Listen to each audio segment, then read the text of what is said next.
Yeah, it's already on. Good afternoon, ladies and gentlemen. Okay, welcome to the stage, Ignite stage. My presentation is on a best practice from Kenya on model flood early warning system on a river called Nzoia. But before I get into details of the presentation, I just want to remind you about three things. I know you know, or you should know, but I want to tell you that about 80% of natural disasters are what we call hydro-meteorological related.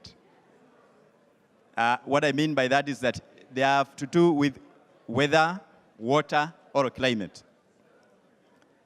Now, and the next thing I want to remind you is about the importance of early warning system.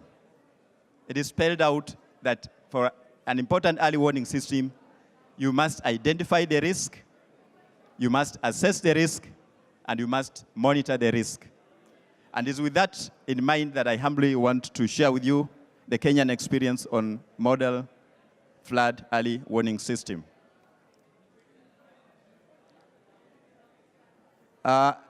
Because of the light, it may not look very clear, but I just want to show you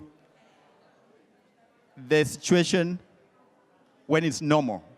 And I just want to point out the location of the area I'm talking about is western part of the country, and this is what we are calling River Nzoia Basin. Now, the same place, but now a different situation. This time, it is flooded. And what I want you to notice is that at the right corner there, you can see one person displaced, and there's no way he could escape. So he decided to climb on top of a house. That's a house. May not be a house to some areas, but that's a house in Kenya. Now, that is the situation there. I want to rush so that I spend more time to one of the slides that I consider very important. But I just want you to appreciate. Remember, I said you must identify the risk, and you must know the risk, and you must monitor the risk. Now, that's why I'm basically going through the few stages. So that is now the basin in 3 dimension. That's River Nzoia, and that's the network of the various tributaries that end up creating flood in that area at the base there. That is next to a lake called Lake Victoria. And for your information, I think it's the second largest lake in the world. Now, I want to spend more time a bit there because that will give you what we are doing. On the right there, on the left rather, on your left, you'll see a system that is an hydrometeorological automatic weather station. It records rainfall and sends the signal on real-time basis to our base station, which I'll show you the next. And I also want to see in the extreme left, this is a satellite. We get some information from the satellite pictures, and we also incorporate it in the model that I'll show you. But now this is the same basin you saw in a 3 dimension, but now displaying the location of various automatic stations like this one. Now down here, I also want to show you something special.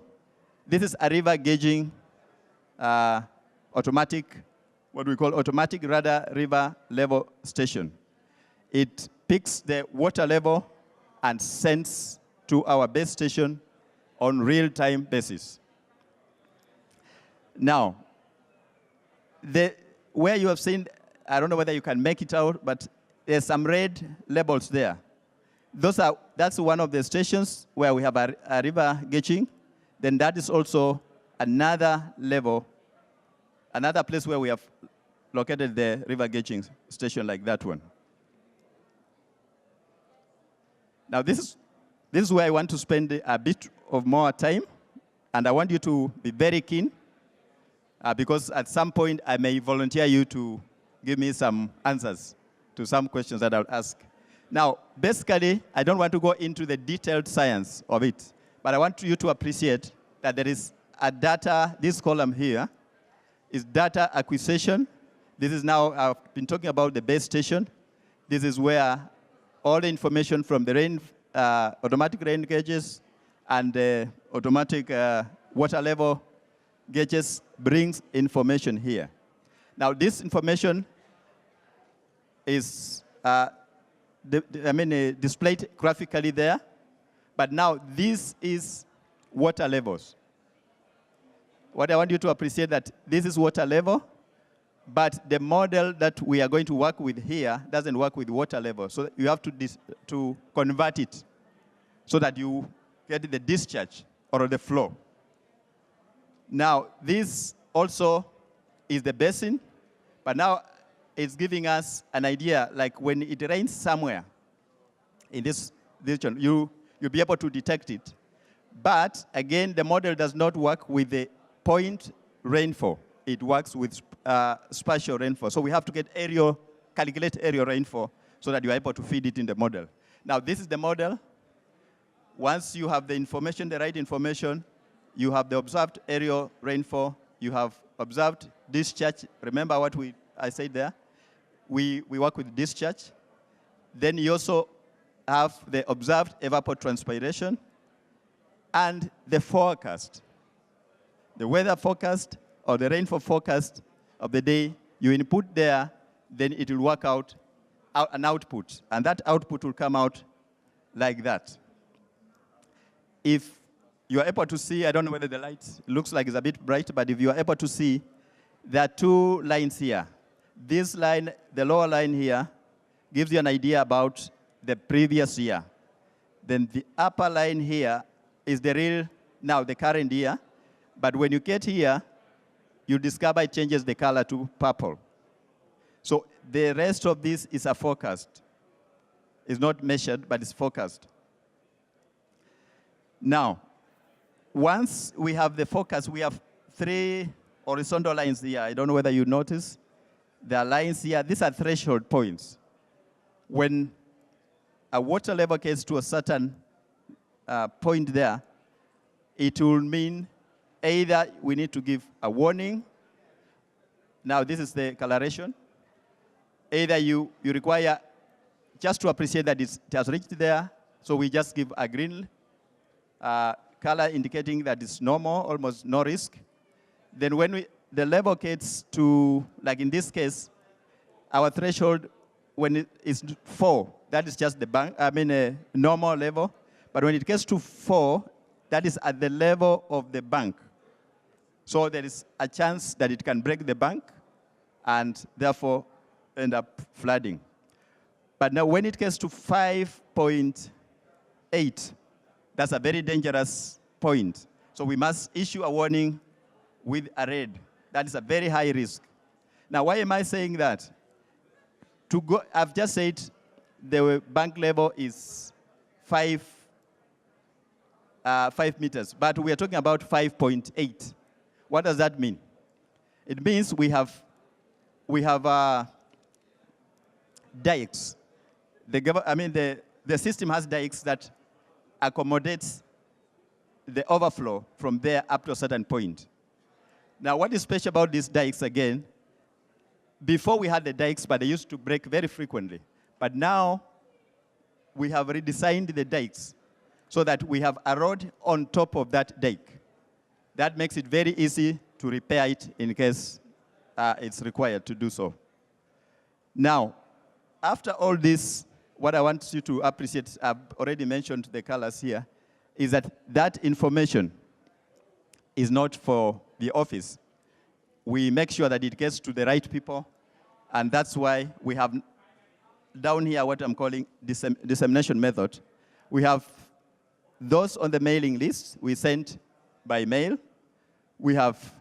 These are key actors in the case of a disaster, so they must be updated on the state of the flood every time. Then we have Red Cross, we have medical centers and schools in the area. We have religious groups because they are opinion leaders that can they can help influence the people to make the right decision, and NGOs. But as we said earlier, we know that decisions are made at national level, but delivery of some decisions are at county level or local level. So we encourage the local level to be involved, and that's how they make decisions and they start things into action. Now, I want to invite you to participate with me to fill the funnel so that at the end of the day, we have the best model of early warning system. I've started by filling a few of them. I've just said it's very important for us to have the best early warning system, we must have the right policy. I've said we must use and apply the right science. I've said we need resources. And I want you to add until we fill the funnel. Who is the first person to go?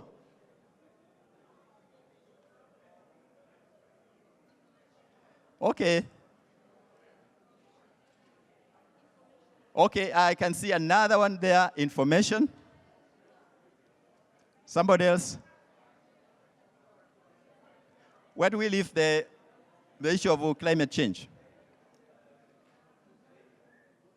Okay, if you're not able, I don't seem to have a lot of time. I want to just appreciate this and go back to your country because there are unique situations. What I'm describing is a Kenyan situation. But maybe in your country, you don't even worry about the policy. The policy is already in place. You don't worry about the science. You have the experts enough. You have enough resources. But definitely, you need something in place for the early system to work. Any question?